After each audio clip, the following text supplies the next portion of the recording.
This is The Rich Stevens Show. Get rich quick. 877-850-8585. Now, here's Rich Stevens. Randy Bachman, part of BTO, is a renowned guitarist. He's a songwriter, a performer, a producer, a well-known name in the music biz, obviously. Some of his hits include Let It Ride, You Ain't Seen Nothing Yet, These Eyes, American Woman, Taking Care of Business, and now he can add movie star as well as because he's in the new Will Ferrell movie, The Campaign.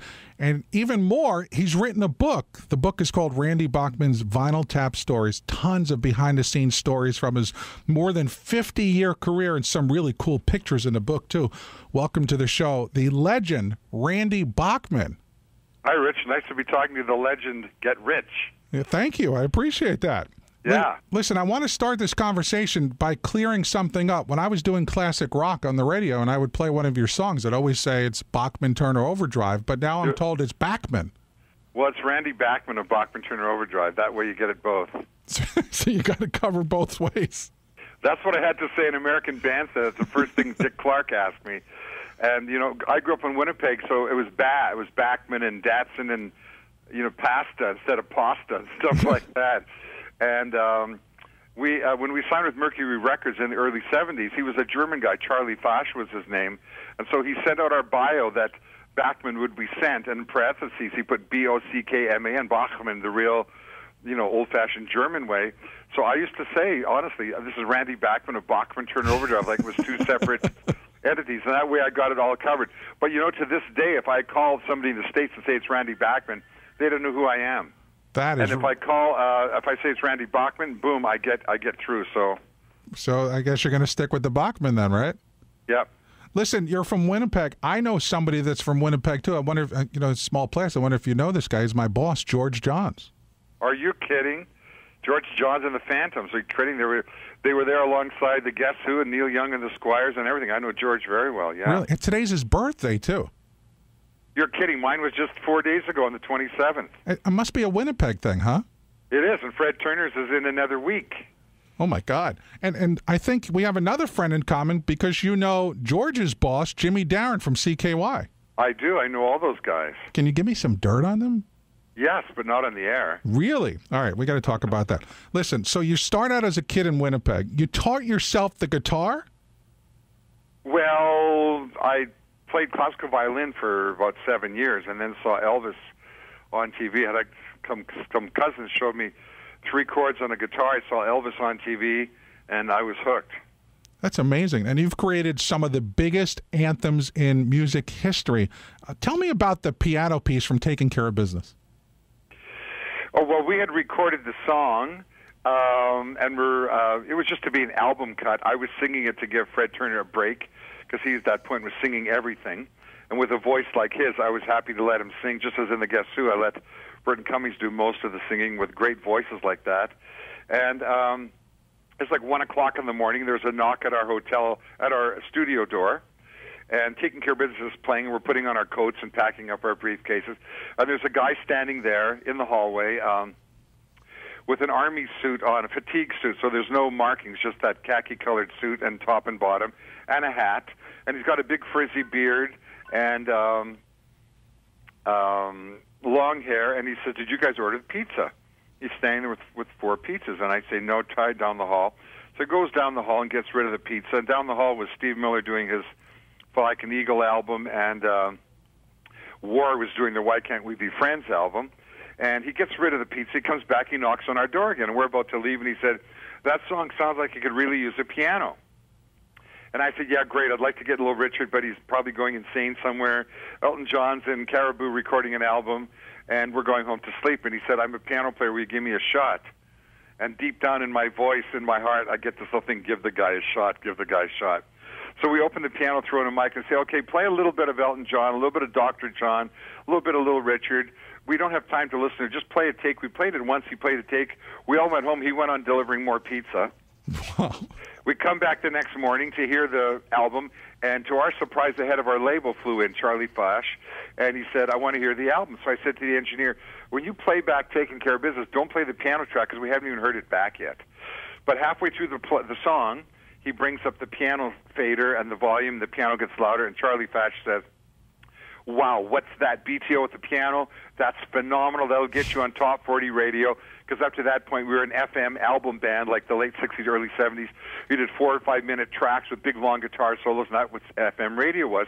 He wanted to keep the FM and get us on AM radio. So he says, Elton John is all over the radio with his piano. You having piano on here, this will make the track perfect for radio. Who's playing the piano? And I said, I don't know. A guy who delivered pizza here last night asked to play piano. And he said, stop goofing around. I'm serious. Who played piano? I said, I'm serious. A guy brought pizza here. He asked to play piano. I let him play piano. He's gone. I have no idea who he is. He said, we got to find this guy. So we went down the hall. Steve Miller and Warren said, where'd you guys get pizza last night? And they said, well, we don't know. The studio's been cleaned. All the pizza boxes are gone. The napkins are gone. Here's a phone book. So I go to the front of the studio. This is K. Smith Studios in Seattle. I say to the girl, would you please start at A, Antonio's? I'll start halfway through at M at Mario's, and phone every place within 3 or 4 blocks of the studio and see if they have a delivery boy that looks like Fidel Castro. Because I didn't know how else to describe this guy. He was a very big, tall guy with a frizzy beard and his army fatigue suit on. And that's how I used to see Castro on TV whenever he was on. Right. And we did find this guy. His name is Norman Durkee. That was his break. That's the piano here on Taking Care of Business, one take. He went on to be Bette Midler's music director on one of her American tours. And when I was touring the world as part of the Ringo Starr All-Star Band in '95, our last gig was at in L.A. at the Greek Theater. And the same guy, Norman Durkee, was the rehearsal pianist for the L.A. Philharmonic Orchestra. That's just an amazing story. And that's what the book is all about, these incredible behind-the-scenes stories that you ordinarily wouldn't know about. By the way, how did the deal with Office Depot come about? Well, over the years, I got a lot of offers to use my songs, Taking Care of Business, Ain't Seen Nothing Yet, for commercials, and I would turn them down because they would be for cigarettes, tobacco, or beer, and I didn't want my songs used for that. I don't want to encourage anybody to kill somebody in their car because they're drunk driving because they're taking care of business, blah, blah, blah. So I turned that all down, and my publishers and band would say, you're crazy, this is millions of dollars, and I'd say, no, something's good's bound to come along. And sure enough, I got a call from Office Depot, and I figured this is the perfect marriage for my song. They're Office Depot, they're taking care of school business, and it's a great marriage. So I went and did that, and it's been ongoing for, I don't know, a good 10 years, and I'm thrilled with that association. It's a good one. So we're talking millions of dollars for something like that? We're talking bucks. Wow. You know, they're headquartered here in South Florida, so we know about Office Depot. Yeah, and I know. And then they, the same guy who started that went off to start Mars, which was a musical instrument thing, and now he's just sailing around in his boat in the Mediterranean because he made millions of dollars. That's incredible. Now, you've been on The Simpsons. You've toured with Ringo Starr. There's got to be some good stories there. Yeah, the book, I think it's got a lot of stories in it, and the book is just a snapshot of my radio show, Randy's Vinyl Tap, that's on Sirius Radio, in the States, and CBC in Canada, which is like our NPR. And that's been going on for about 6 years. And the fans kept writing in, sending me emails saying, would you write these stories down? We want to tell our friends about them. We can't remember them. So the book is kind of an encapsulation of a snapshot of basically the stories I tell on my radio show. When I'm playing my music or anybody else's music, I have to be able to tell a real story about this. I don't find the information in Wikipedia. This is from Randopedia, my own memory. And George Johns will tell you about that, all the days in Winnipeg. So I love doing the radio show, and it's just been a great addition to my life. And now this book coming out is another amazing thing down this rock and roll highway that I've been driving down since I was like 16. There's literally... And George was on the highway. He's still on it. He owns the radio stations. I'm still trying to get airplay from him. Nothing's changed. You see, you got to still try. You know, people are fighting over your book here at the radio station, by the way. The pictures in the book alone are worth getting the book. It's incredible. Oh, cool. Thank you. And you have more than 120 gold and platinum records. Where are they all? They're in Ottawa at the, it's like the National Archives. I had no room in my house. Oh, can I have one to put on my wall? Well, they're kind of gone. They're in Ottawa. They're like the Smithsonian. And I didn't want them in my house because after a while they get to be, somebody comes to your house to do the cable and he looks on the wall and he goes, oh, are you him? And then he tells all his friends and you go away on vacation, they break into your house. So I had to get them all out of my house. So they're all in Ottawa. What's the deal with the Rock and Roll Hall of Fame? Your guitar is in the Hall of Fame, but you're not. Is it a Canadian thing, or are they trying to keep you out? Can't you talk to Paul Schaefer and get some pull? What's the deal? Well, it ain't Paul Schaefer. It's Jan Werner who owns the name, who owns Rolling Stone magazine, and he kind of controls, I think he does, or his committee controls who goes in there. I know there was a petition many years ago for the Guess Who of several 100,000 signatures that radio stations had got on the Internet. That got ignored. Bachman Turner Overdrive got ignored.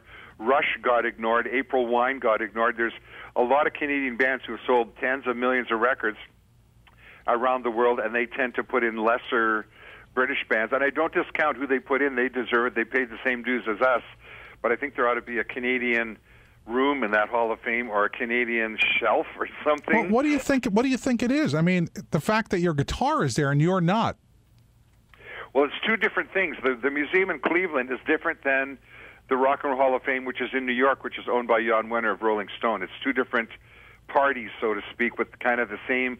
One is a museum of rock and roll in Cleveland and storing and archives, and the other one is the name and the whole celebration in New York is owned by a different entity. So until those two come together and unite, it's going to be like the old Betamax versus VHS kind of thing. I'm right and you're wrong kind of thing. It's kind of silly, but a lot of really good bands miss out.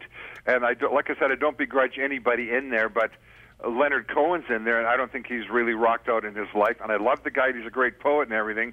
But maybe he should be in the Poets Hall of Fame, not the Rock and Roll Hall of Fame.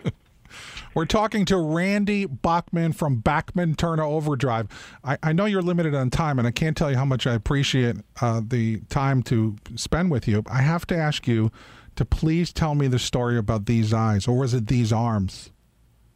Well, it started out These Arms. I had a date with this beautiful-looking lady in Regina who I met at a Joni Mitchell concert at the 4D in Regina, which is the Fourth Dimension Coffee House nightclub. And I went to meet her, and she wasn't ready for our first date. And I got ushered into a room where there was a piano and a plant and a couch, so I sat down at the piano, and I could kind of noodle around in the key of C. And a piano, anybody can, it's not that hard. And I started to play this little boom, boom, I was just thinking, these arms long to hold you. And this is our first date. And finally she came down, we went out for our first date. And I went and showed it to Burton Comics, and he said, let's move these arms to the second line, and let's make it These Eyes Cry Every Night, These Arms Long to Hold You. We wrote the song in 15, 20 minutes. It became our first million seller. I married the lady and had 6 kids. Blah, blah, blah. End of story. How many grandkids do you have? I think 25. There's always a couple coming, so I can't really keep full track. No pun intended? No. All right. We're Randy Bachman. The book is called Vinyl Tap Stories. When is it coming out officially? I think it's out. You can get it on Amazon or randybachman.com or at Barnes & Noble. There's copies out now. Somebody's got them. Somebody's still waiting for theirs. Like I said, it's a snapshot of my radio show, which is 2 hours every night. I'm every Saturday, 2 hours a week, and people can listen to that. cbcradio.com in Canada or .ca, or go to Randy's Vinyl Tap or randybachman.com. You'll find it all there. You can get the book there. It's just a fun book. It's a really fun book, and the stories. But you see, the thing about this book, and I don't know if you've done this purposely, is it leaves you wanting more. Because I know you got more stories, so there'll have to be another book and more pictures, right? There is more. There's 4 years of these radio shows up there, and all this is a snapshot of a few of the shows. And the stories go on because my Led Zeppelin story, and I first met Jimmy Page when he was in the New Yardbirds, and then starting Zeppelin, then his first tour. And I saw him 2 years ago in London when we played Bachman Turner played the High Voltage Festival in Park, and he walked in our dressing room and said hi, and we almost fell over. And so those stories go on, and meeting Jeff Beck every couple of years, Neil Young. So these stories all have updates. That's what my radio show is about. Then and now and then tomorrow, yesterday, today, and today and tomorrow stories. So it's really a fun thing for me doing this radio show, and the book just kind of puts it in print. So maybe there is more. Oh, it definitely is more. Take my word for it. Do you still keep in touch with these guys? I mean, you go out socially and hang? Yeah. I'm on tour with Fred Turner. We just played last weekend in St. Louis with Little River Band, and in Cincinnati with Joan Jett. The weekend before that, we played with Hart in Napa Valley Wine Country outside of San Francisco. We're doing the Rock and Roll Cruise out of Florida in January with Foreigner and 38 Special and Lynyrd Skynyrd and Paul Rogers and Bad Company and BTO. Bachman Turner's on there. And, I emailed Neil Young last week, and Paul Schaefer came out last week. I was inducted into the Walk of Fame in Toronto, and Paul Schaefer came out with the MC and played TCB with the band. That's just incredible. Burton Cummings all the time. And so these guys who rode out of Winnipeg, Neil Young, Burton Cummings, Fred Turner, Randy Bachman, George Johns. George came to my concert a little while ago, a couple of months ago, with Turner out in Florida. And to see him again was absolutely amazing. He looks the same. I'm dying to get his black Stratocaster guitar. There's no way I can get it from his fingers. He won't let me have it, but you could pass that on to him. I will definitely tell him that. Okay. And listen, you're going to have to spend some more time here in South Florida because I want you to next time come into the studio. I quickly, I want to tell you my story. In 1981, when I grew up in New York and I drove from New York to Miami, and Bachman Turner Overdrive was on the 8-track playing over and over and over again, just one tape over and over and over again. That was my trip down to Miami. Fabulous. It was great driving music. Well, I'll tell you what, we're coming to Florida to leave on that rock and roll tour. Maybe I can get in there and spend an afternoon with you and George. That would be incredible. Or does George not go on the air anymore? George goes on the air occasionally. It's got to be a rare situation. I think this would be one of those occasions. Good, that would be great. And maybe we could get you to bring a guitar in, and George will bring a guitar, and we'll do a little jam session on a talk radio station. Get him to bring a Strat, and I'll trade him guitars on the air, and then I'll have all these witnesses. There's a $1,000 bounty if anybody gets George Johns on the air here. $1,000. Yeah, but I already did that. I never got paid off on the last one. No, but Randy so would get. Maybe Randy could do that. Randy, we could make some money together here. I just want the black Strat. You can have all the money. All right, you got it. Randy Bachman, congratulations on this book and the new movie also, The Campaign. It's out now with Will Ferrell and Zach Galifianakis. Zach Galifianakis. I finally learned how to say it. Look forward to seeing you in person, and thank you so much for spending some time here on The Rich Stevens Show on Big Talk 850. Thanks, Rich, and I'll try to get to you in January. I'll get through to you ahead of time. That'd be great. Thank you so much. Have a great day. Bye-bye. Wow. Yeah, it was exceptional, I told you. Wasn't he good? Randy Bachman. How about that?